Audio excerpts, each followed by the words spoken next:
The popular singer and songwriter made headlines after playing a 200-year-old crystal flute on stage that was lent to her by the Library of Congress.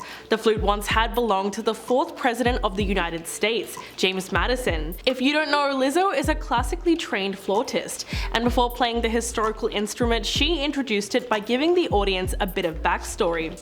She said, "This is from the early 1800s. This was a gift to James Madison from a French crystal flute designer to celebrate his second term. There was a fire, and the only two things that were saved were a portrait of George Washington and this crystal flute right here.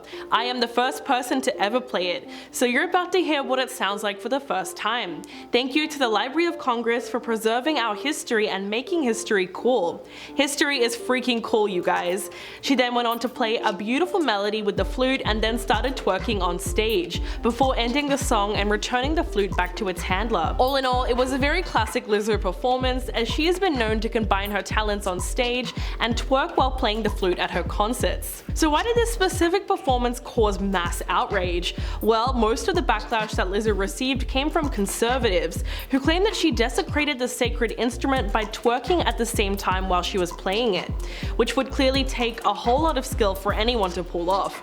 According to her critics though, the act was incredibly offensive and a recipe for disaster. Jenna Ellis, a former campaign lawyer for Donald Trump, said Lizzo's performance was a desecration, purposefully, of America's history. Matt Walsh, a right-wing influencer, described it as a form of racial retribution according to the woke left. And strategist Greg Price tweeted, "The Library of Congress really took out a 200-year-old flute that belonged to James Madison just so Lizzo could twerk with it. They degrade our history and then call you racist if you actually value it." James Bradley, who is currently running for the US State Senate in California, also put his 2 cents in and compared Lizzo's performance to somebody taking a dump on the American flag. And who can talk about conservatives without bringing up Ben Shapiro, who was jumping to give his opinion on the matter.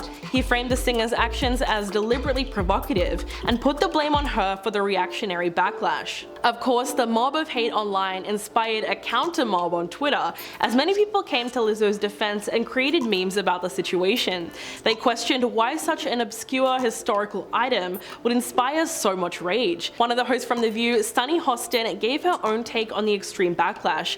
She said, "You have some people on the right who said that the Library of Congress really took out this 200-year-old flute that belonged to James Madison just so Lizzo could twerk with it, and that would degrade our history."